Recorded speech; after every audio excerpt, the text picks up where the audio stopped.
पनवेलकरांनी जनजागृती करून एक मोठा अभियान केलेला आहे। निवडणुकीच्या उमेदवारांना जागृती करण्यासाठी एक अभियान घेतलेलं आहे। कशा पद्धतीने पाहता, कसं सांगाल?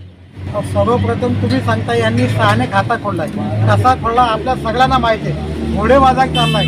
तुम्हाला जर एवढीच भीती आहे पैसे देऊन तर दुसऱ्यांचे उमेदवार विकत घेऊन पळून न्यावे लागतात, तर इथंच तुमचं अपयश आहे। अंबरनाथमध्ये काँग्रेसवाल्यांना 12 नगरसेवकांना तुमच्या पॅनलमध्ये घ्यावं लागलंय।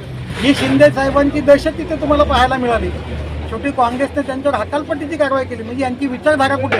एकीकडे सांगणार का काँग्रेस मुक्त करायचं आहे आणि काँग्रेसला सोबतच घेऊन अंबरनाथमध्ये 12 उमेदवारांना घेऊन तुम्हाला इलेक्शन लढवल्या, तुम्ही निवडून आलेत आणि मग ज्यावेळी तुम्हाला नगराध्यक्ष पदाच्या निवडणुकीत मतांच्या बेरजेच्या राजकारणात, परंतु राहुलजींचे स्पष्ट निर्देश आहेत का भाजपसोबत कुठेही जायचं नाही, त्याच क्षणी प्रदेशाध्यक्षांनी सगळ्या नगरसेवकांना पक्षातून निलंबित केलं। पनवेलचं काही चित्र वेगळं नाही।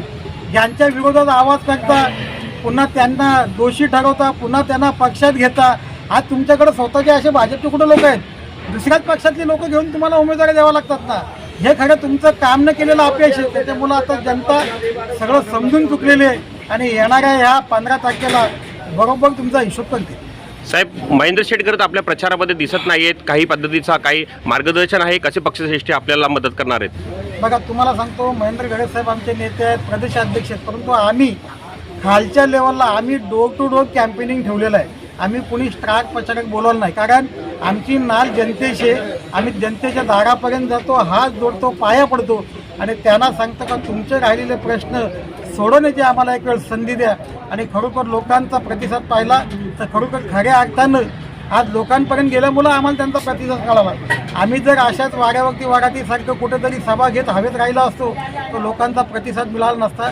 म्हणून आम्ही ही निवडणूक दारोदारी जाऊन लोकांचा आशीर्वाद मागवत आहोत। त्याच्यामुळं आम्हाला कुठले नेते आले काय किंवा गेले नाही। आणि सर्वप्रथम आपल्या माध्यमातून सांगतो की आम्ही कुठल्याही नेत्यांना इथं बोलवलेलं नाही आहे। आमचा जो मतदार राजा आहे त्याच्यावर आमचा विश्वास आहे आणि आमचे जे कार्यकर्ते आहेत त्यांनी ज्या पद्धतीने आतापर्यंत मेहनत घेतलेली आणि त्याचंच हे आतापर्यंत यश आहे।